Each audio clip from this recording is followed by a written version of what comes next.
uvijek traži da joj osjeća i udovolje, pa se pita da li stvarno postoje srodne duše i mjesto di se one nalaze i druže.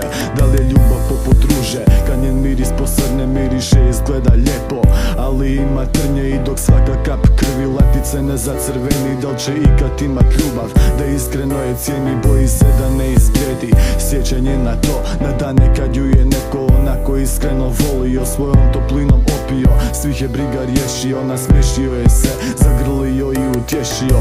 Stalno ista priča, ne daju joj poštovanje, svaki novi izlazak iz kuće je razočaranje. Kada gleda parove kako se šeću, bolne misli se susreću, da li će ikad naći sreću.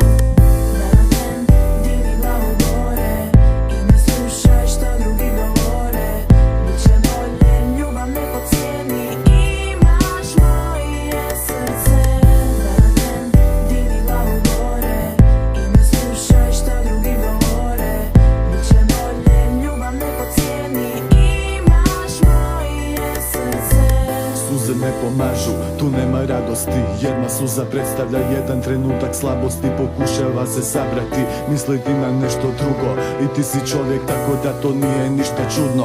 Kad joj on priđe i suze joj s lica briše, jedan zagrljaj ko utjeha i boli nema više, na srcu budućnost piše. Sve će bit u redu, nije stvar u traženju, već je stvar u strpljenju. Srce meni, srce tebi, svi svoju sreću nađemo, ma šta ti drugi rekli, i ti si nečiji anđeo. Srce kad govori da to srce ne laže, ipak nakon svake kiše malo sunca se pokaže. Svoj život nemoj koristit ko ispriku, vjeruj mi da svako jednom dobiti će priliku kad ona se pokaže. Bez dvojbe je slijedi, imaš samo jedno srce i ono pripada tebi.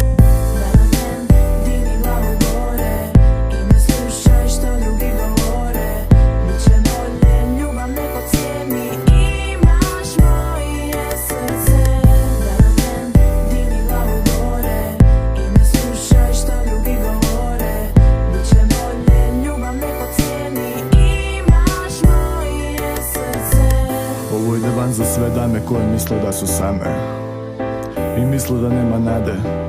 Za svakoga postoji jedno srce, nitko nije stvoren sam. Jedno srce je tvoje,